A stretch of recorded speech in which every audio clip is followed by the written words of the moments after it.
wala mano foli antani ambe oke kata o kilinkili na belaje linyoro la kerenkere nyana o munu sogole no Bulacom TV ka bololo sira belaje nika amba foko oniche ko wala madonna bi février kalo kile folo samba fla ani mukani kidin don kibaro ni o gati seli bakurumba o ulufleni inafo o belaje dembe akalama chugo mina femi franci ambassadeur anga jamana kono yano ni o franci la sigide ayira la ka foko kile sabade dilendo ama mali jamana gongoro ni mafe akataka bo mali kono ngani akohera kono belaje leta laje ayira la ka fo koni yere ko komini akoni madabo ka dansigi mal jamani France jamana yere uka keta o belaje lina alibi ameto o kumkelen konnana femi furuku o be France ni mal jamana yere ni nyonche kadaka ko femi yere ko ni waliya isa mini o yere ko France ambassadeur yere akataka bo mal jamana konnana ni ko komini akoni kelendo furuku waloye bawni atakalaje akoni menake gile ni ngalu yere ko ni baro olupolo dalendo kaseka bo ako yere ko ni belaje de kalama ani kala family ke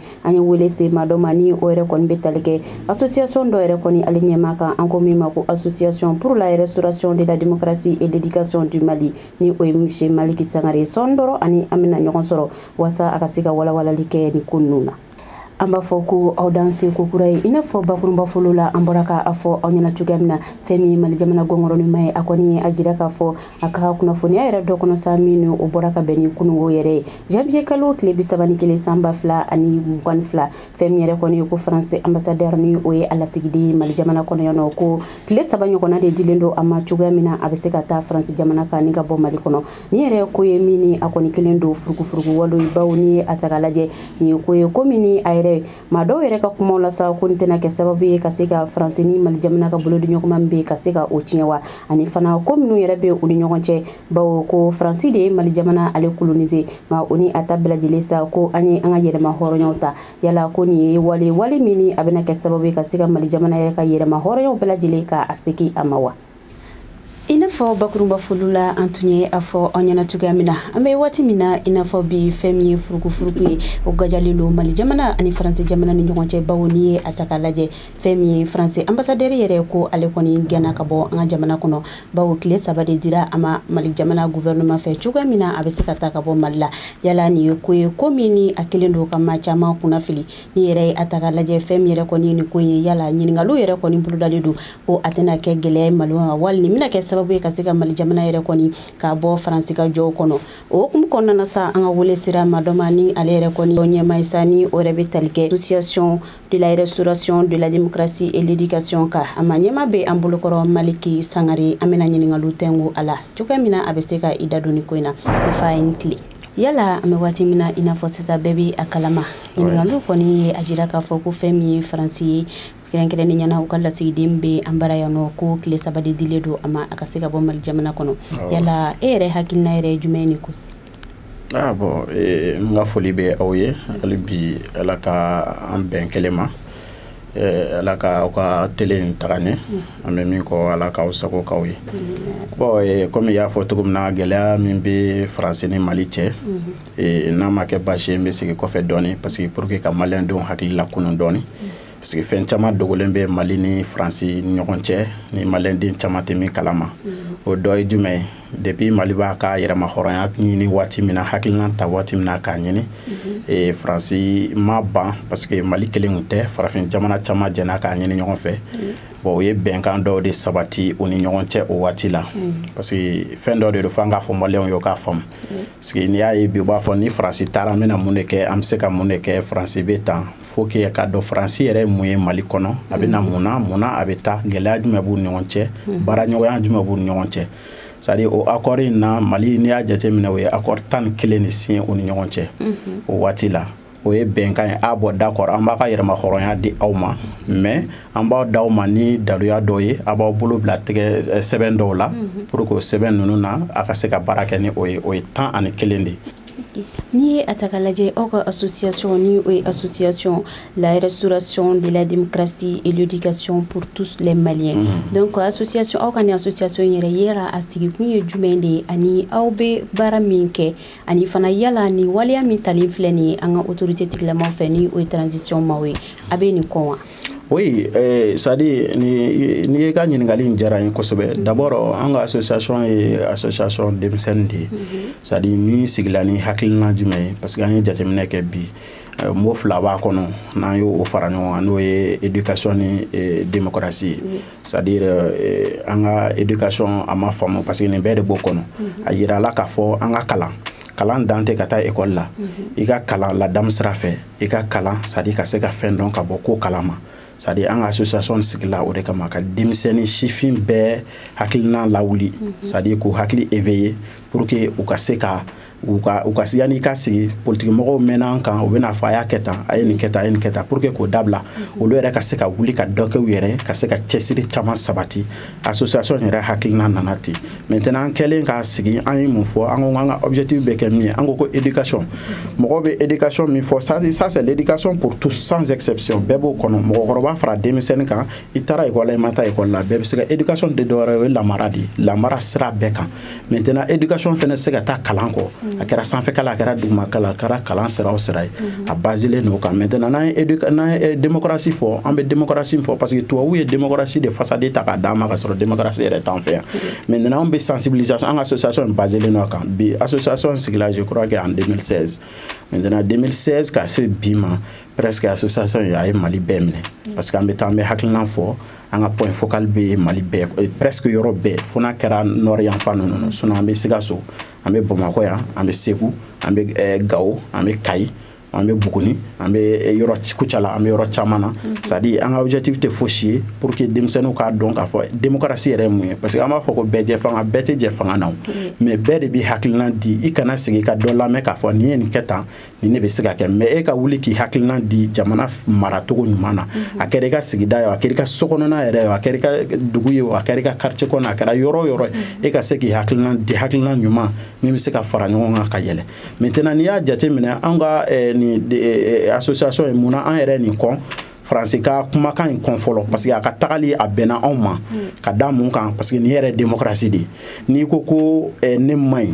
bon ni ne man ɲi démocratie yɛrɛ b'a fɔ ne man ɲi bon ni ne man ɲi i ni min man ɲi i man ka se ka baara kɛ ni o ye a bɛ taa soit i bɛ baara kɛ ni kolon ye ou bien i bɛ taa ɲuman dɔ choisir i bɛ baara kɛ ni o ye nin y'o hakilina de ye nin yɛrɛ ye démocratie non mɔgɔw b'a k'a jateminɛ dictature tɛ o nin yɛrɛ ye démocratie de ye c'est-à-dire a bɛ se ka fɔ ɲɔgɔnya kɛ mais jamana ni jamana ka ɲɔgɔn nɛni médiaw kan Faransi ministres bɛ ka minnu kɛ i b'a jateminɛ bɛɛ b'a kɔn yanni olu kun ka nin kɛ sira baden bɛ yen n'olu bɛ se diplomatie siraw kan n'olu bɛ se ka wuli ka se an ka ɲɛmɔgɔw ma k'a fɔ bon aw bɛ ka nin kɛ tan nin man ɲi tan nin ka ɲi tan bon ne bolo légitimité ye jumɛn ye parce que an ko démocratie n'i y'a jateminɛ bi caman bɛ k'a fɔ yɛrɛ k'an ka taa élection na k'o de ye démocratie un président élu démocratiquement démocratie t'o ye koyi démocratie ye c'est-à-dire jama bɛɛ jɛna ka sɔn mɔgɔ min ye o de ye démocratie mais mɔgɔw bolo ko ka taa kala de ta ka taa bila heure kɔnɔ k'o de ye démocratie Mali kɔnɔ o de yira la Faransi o de yira an na k'a sɔrɔ o tɛ sinon Faransi bɛ jamana dɔw mara bi n'i y'a jateminɛ o président dɔw bɛ san 40 kɔ bɔ fanga na bi Cameroun b'o la mais o bɛ Faransi o bɛ yɛlɛ 14 pays Faransi min kɛlen bɛ ka min coloniser o b'o kɔnɔ mais o tɛ ka démocratie ko kuma mais a bɛ ka fɔ anw de fɛ yan ko parce que coup d'état kɛra kan ka taa élection na parce que ni élection in kɛra a bɛ fɛn caman de kɛ o de kosɔn anw ko n ko u kana girin ka taa élection na pour que anw ka association bɛ se ka hakilina bɛ se ka labaara déjà an ka association hakilina bɛ se ka la d'abord ka kuma bamanankan na maliyɛn den bɛɛ lajɛlen k'a faamu ka tila ka ɲɛfɔli kalan yɛrɛ kɛ bamanankan na maliyɛnw k'a faamu ko min bɛ yen c'est pour cela ko gɛlɛya dɔ o gɛlɛyaba de b'an kan o de kosɔn an bɛ taa ekɔlisow la ekɔli minnu bɛ Bamakɔ kɔnɔ an bɛ yala ekɔliso caman na an bɛ laɲiniw kɛ c'est-à-dire maîtres bɛ ka min fɔ n'u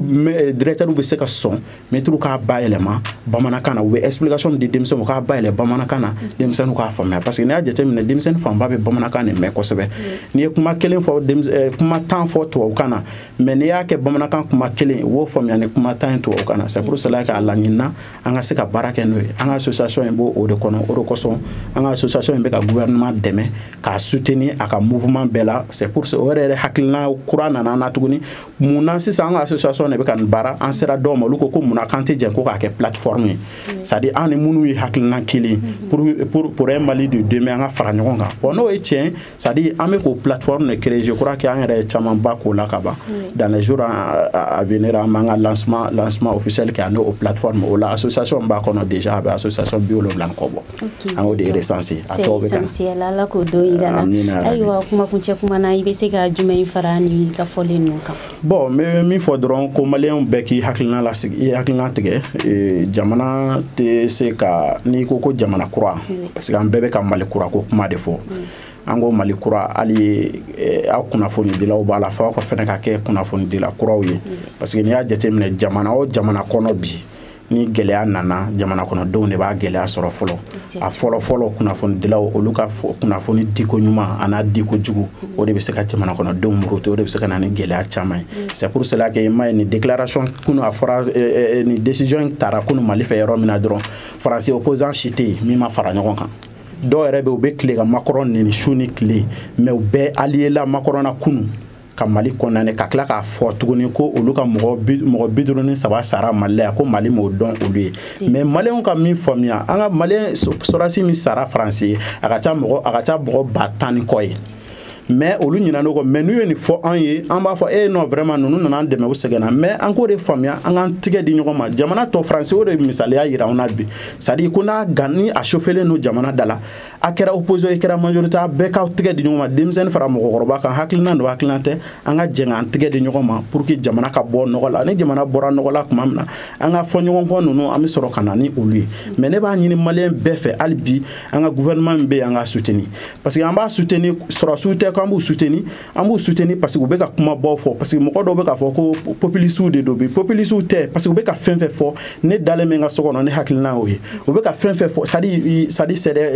c'est kumakɛlaw de do minnu jɛlen do olu ka kumadaw de ye ninnu ye bi parce que an bɛɛ de bɛ nin nɔfɛ Faransi bɛ k'an tɔrɔ an bɛ k'a dɔn min bɛ yen parce que bɛɛ kɛlen bɛ ɲinilikɛla ye bi k'a dɔn k'a fɔ mun de b'an ni Faransi cɛ o gɛlɛya caman de bɛ yen hali bi an k'an tɛgɛ di ɲɔgɔn ma an ka kɛ kelen an ka bɛn kelen ma an ka hakilina kɛ kelen pour que jamana in bɛ se ka bɔ ɲɔgɔn na n'an ye nin waati nin tɛmɛna jamana ka sigi n'i bɛ taa sɔrɔ ni nin tɛmɛna anw yɛrɛ bɛna Faransi b'an bonya o la hali an ka démocratie a bɛ ɲɛ hali an ka élection bɛ kɛ ka ɲɛ n'i y'ale an ka élection tɛ ɲɛ Faransi tigɛlen b'an na de o de kɔsɔn u b'a tricher k'an bila ɲɔgɔn na mais an ka élection bɛ kɛ ka ɲɛ a mɔgɔw bɛ faamuyali kɛ ka bɔ ka taa voter parce que n'a jateminɛ hali élection na maliyɛn bɔta man ca ka taa voter parce que nin bɛɛ la u b'a fɔ ko politique mɔgɔw y'an tɔɔrɔ bɔ an bɛ taa voter ye a tɛna foyi ɲɛ bɔ nin bɛɛ de b'o kɔnɔ Faransi ka gérer nin bɛɛ lajɛlen an t'u contre la mais en réalité fɛn dɔ de don an bɔra kalama u bɛ k'a essayer k'an bila ɲɔgɔn na c'est pour cela que an b'a fɔ maliyɛn denmisɛnnin bɛɛ an ka jɛ an k'an tɛgɛ di ɲɔgɔn ma an ka fara ɲɔgɔn kan jamana in ka se ka taa n'a ye jamana in y'an bɛɛ fa n'an ba de ni jamana in tɛ foyi tɛ an tɛ se k'a falen fosi la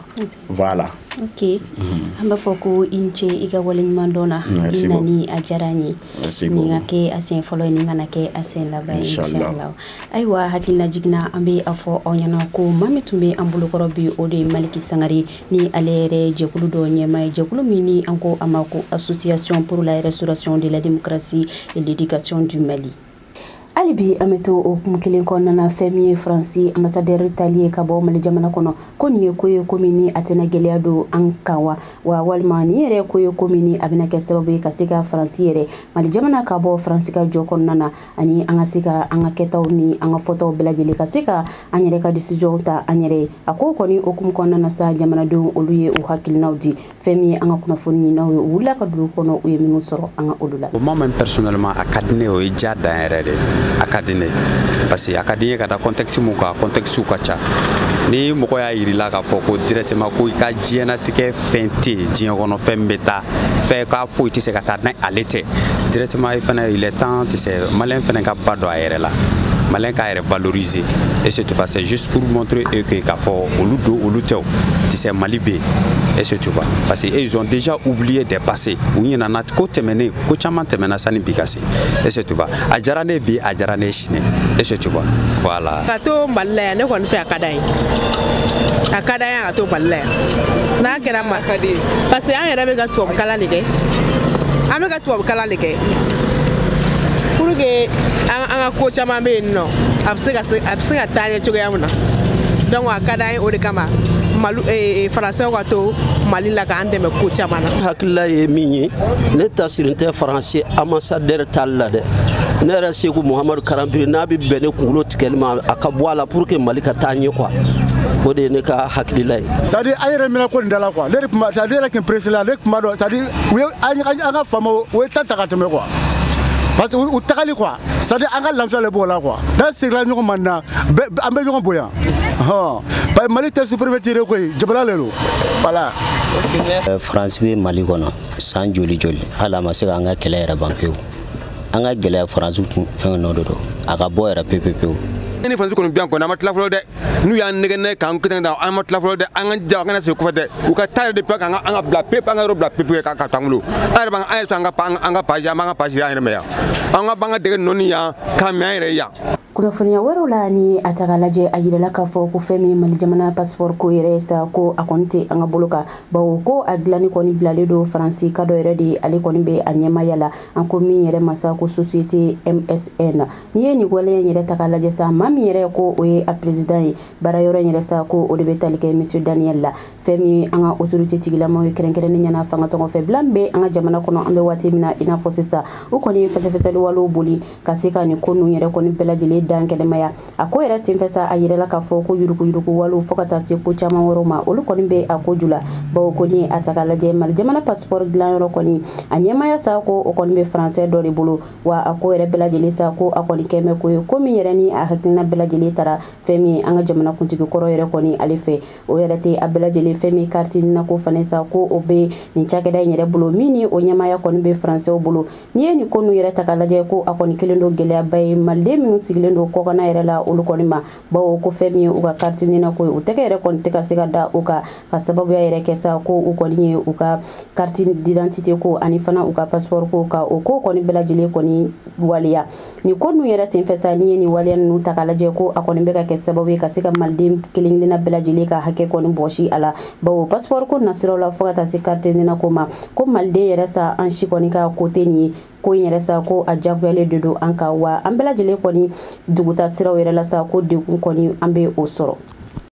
an b'a fɔ ko tari lakanabaliya an ka jamana camancɛ bolofɛla ni a kɔrɔnfɛ bolofɛla kɔnɔna na ni a taga lajɛ an ka cɛfini tabaw kɛra sababu ye ka se ka fɛn min u ka kɛlɛwale yɛrɛ dɔ senfɛ ka diinɛ kana gɛlɛntigi ma 43 ɲɔgɔn na ka se ka olu de minɛ min yɛrɛ ni o kɛra janvier kalo tile 25 san 2022 a kɔni kɛra u ka kɛlɛwale dɔ kɔnɔ an ko min ma ko opération kɛlɛtigi min yɛrɛ ni o baaraw kɛra Nara Sikaso Buguni Kucala Segu ani Mopti marabolo kɔnɔna na i n'a fɔ état major général des armées ale yɛrɛ bɛ a fɔ cogoya min na kunnafoniya dɔ kɔnɔ kunnafoniya min ni a lajɛra agence Anadolu yɛrɛ kɔni o fɛ ni yɛrɛ kunnafoniya in ta k'a lajɛ sa a yirala k'a fɔ ko nin baara wale kɔni a baaraw bɛɛ lajɛlen kɛra sababu ye ka se ka diinɛ kana gɛlɛntigi ma 43 ɲɔgɔn na ka se ka olu de bɔnɛ u ni na ani a ko senfɛ u ka baarakɛminɛw yɛrɛ sa ka olu caman tiɲɛ fɛn min ye u dagayɔrɔba 6 ka o kɔni ci fɛn min ye moto 31 ko o fana minɛna ani mobile 6 fo ka taa se camion 1 ma ani fana moto 9 wɛrɛw bɛ yen nɔ sa ko u kɔni ye olu tiɲɛ